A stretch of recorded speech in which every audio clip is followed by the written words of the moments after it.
Hello, welcome to ReptilTV. My intro animal is the Australian knob-tailed gecko.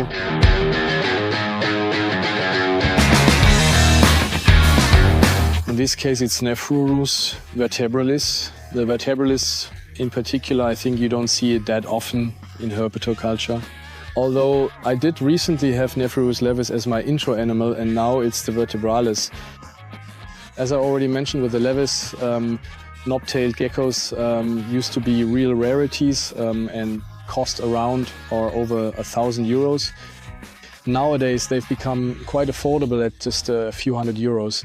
They're great terrarium animals and are actually quite easy to breed and reproduce.